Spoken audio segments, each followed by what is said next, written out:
The billionaire froze so completely that the glass in her hand slipped from her fingers and shattered across the marble floor. Her 6-year-old daughter had just walked into the middle of a private charity luncheon, taken the hand of a quiet single father who had spent years hiding his Navy SEAL past, and asked him the one question nobody in the room had ever dared imagine. She wanted to know if he would marry her mother.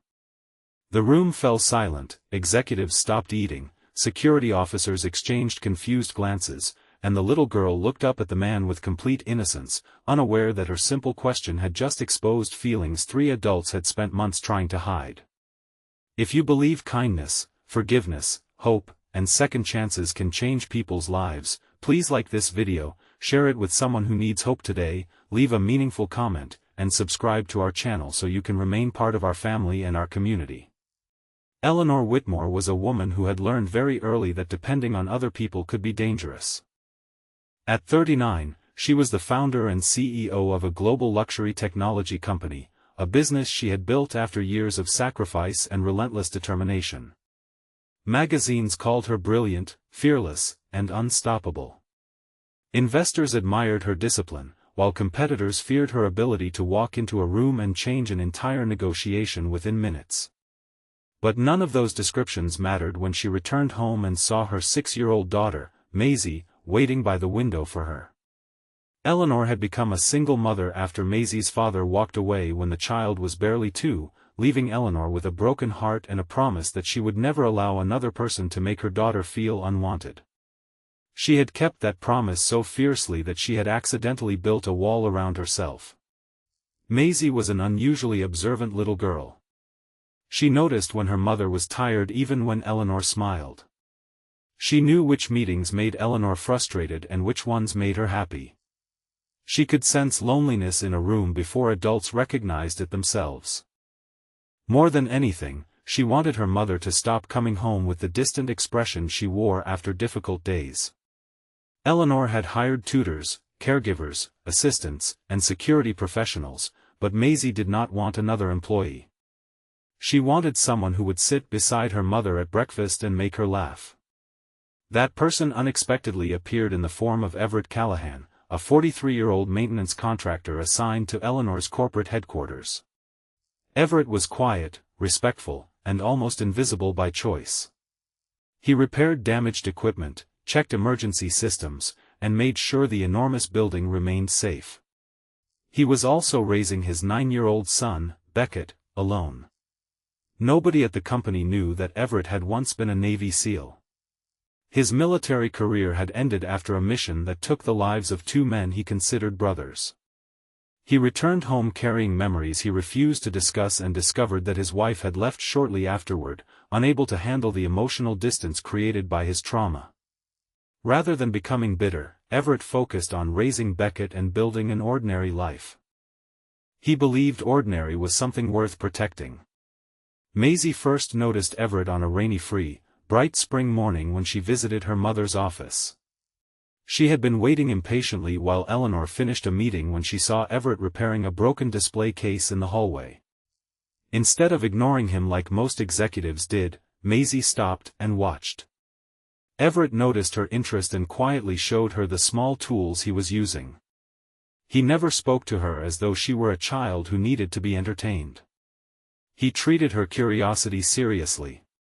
Maisie loved that. Over the next few weeks, their friendship grew naturally. Whenever Eleanor brought Maisie to the office, the girl found some excuse to visit the maintenance area. Everett sometimes allowed her to help organize harmless tools while Beckett showed her drawings of airplanes and boats. Eleanor watched the friendship from a distance, initially worried that she was allowing her daughter to become too attached to someone she barely knew. But something about Everett made her feel safe. He never tried to impress her. He never mentioned money.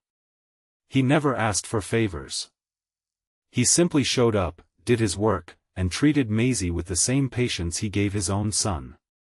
One afternoon, Eleanor arrived at the office exhausted after a brutal negotiation. She found Maisie sitting beside Everett in the company garden while Beckett helped her build a small wooden birdhouse. Eleanor expected to feel annoyed. Instead, She stood silently as Everett noticed her expression and handed her a cup of water without asking what was wrong. It was such a small gesture, yet it touched something inside her that she had kept buried for years. He had noticed she was struggling without demanding an explanation. Their relationship slowly changed after that. It was not dramatic. There were no extravagant dinners or expensive gifts. There were simple afternoons, shared lunches, children's school events, and walks through the garden. Eleanor discovered that Everett could make her laugh without trying. Everett discovered that beneath Eleanor's intimidating reputation was a woman terrified of failing the people she loved. Maisie noticed everything. But Eleanor's security director eventually uncovered Everett's military background. The report contained references to classified operations, commendations, and years of elite training. Eleanor became frightened. She had allowed a former Navy SEAL into her daughter's life without knowing the truth. When she confronted Everett, he admitted that he had deliberately kept his past private because he wanted to be judged for the man he was now, not the soldier he had once been. Their relationship became strained. Eleanor pulled away, afraid that she had allowed herself to trust someone too quickly. Everett respected her decision, but Maisie was heartbroken. She could not understand why the man who had brought so much happiness into their home suddenly disappeared from their afternoons. Beckett missed Maisie too, and Everett began realizing that protecting people sometimes meant giving them the freedom to make their own choices. The turning point came during a large charity event at Eleanor's countryside estate. Hundreds of guests gathered beneath the afternoon sun for a children's foundation fundraiser. Maisie and Beckett were playing near the garden when a temporary decorative structure suddenly became unstable. A support cable snapped, sending part of the structure toward the children. People screamed and scattered. Everett moved before anyone else could react. Years of military training returned instantly. He pushed through the crowd, moved the children toward safety, and directed several adults away from the collapsing structure. His movements were controlled and precise, not reckless. Within seconds, the children were safe behind a stone wall while Everett secured the dangerous section until emergency workers arrived. Eleanor watched everything from across the lawn. For months she had been afraid of Everett's past. Now she understood something she had failed to see. His past had not made him dangerous. It had taught him responsibility. His courage was not about violence or power. It was about protecting people who could not protect themselves. After the event, Eleanor finally apologized. She admitted that fear had caused her to judge him. Everett accepted her apology but explained that he understood why she had been frightened. He knew what it meant to carry fear every day. Their relationship slowly healed. Eleanor began allowing herself to trust again, while Everett began believing that his past did not have to define his future. Maisie became happier than anyone had seen her in years. Then came the luncheon. It was supposed to be an ordinary celebration for the foundation's successful fundraising campaign. Eleanor sat with board members while Everett attended with Beckett. Maisie had been unusually cheerful throughout the afternoon, running between tables and showing everyone a small drawing she had made. When Eleanor turned around, Maisie was standing beside Everett. The little girl looked from Everett to her mother, then back at Everett. She took his hand, smiled, and asked the question that stopped the entire room. She wanted to know if he would marry her mother. Eleanor's face turned bright red. Several executives looked away, trying not to smile. Beckett covered his face with embarrassment. Everett stood completely stunned. But Maisie was serious. She explained through her innocent reasoning that Everett made her mother smile, that Beckett made their family feel bigger, and that nobody had ever made Eleanor look as happy as he did. In her young mind, marriage was simply the word for people choosing each other and staying together. Eleanor's eyes filled with tears. For years she had been so afraid of another heartbreak that she had forgotten something important. Love did not come with guarantees. There was no contract protecting a heart from pain. But there was also no reason to reject something beautiful simply because it carried risk. Everett looked at Eleanor, and for once there was no fear in his expression. There was only hope. He did not make a grand promise. He simply told her through his actions that he was willing to build something slowly, honestly, and patiently. Eleanor realized that was exactly what she had been searching for without knowing it. Months passed. There was no extravagant wedding planned by publicists and no newspaper announcement. Instead, there were ordinary moments that mattered more.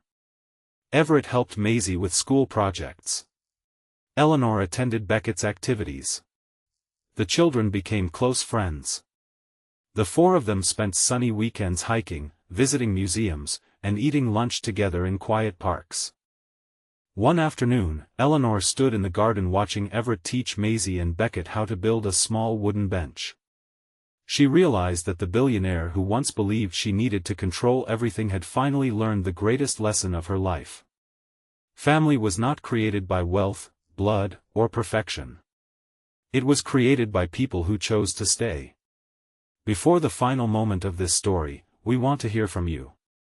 Leave a meaningful comment telling us what you believe the little girl's question really represented. Was it simply innocent childhood honesty, or was it a reminder that sometimes children can see the love adults are too afraid to acknowledge? Your words may encourage someone in our community who is afraid to open their heart again. A few months later, beneath a clear afternoon sky, Eleanor and Everett stood in the same garden where their story had begun. Maisie and Beckett stood nearby, holding hands and smiling. There were no cameras, no reporters, and no business executives. Just four people who had discovered that broken pieces could become something beautiful when treated with patience. Eleanor had once believed strength meant never needing anyone. Everett had once believed his past made him unworthy of a peaceful future. Maisie had unknowingly taught them both the same lesson: sometimes love does not arrive with fireworks.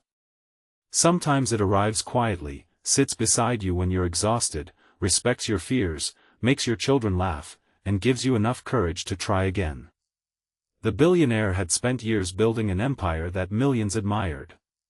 But the greatest treasure she ever received was not a company, a fortune, or a title. It was a family she never expected to have.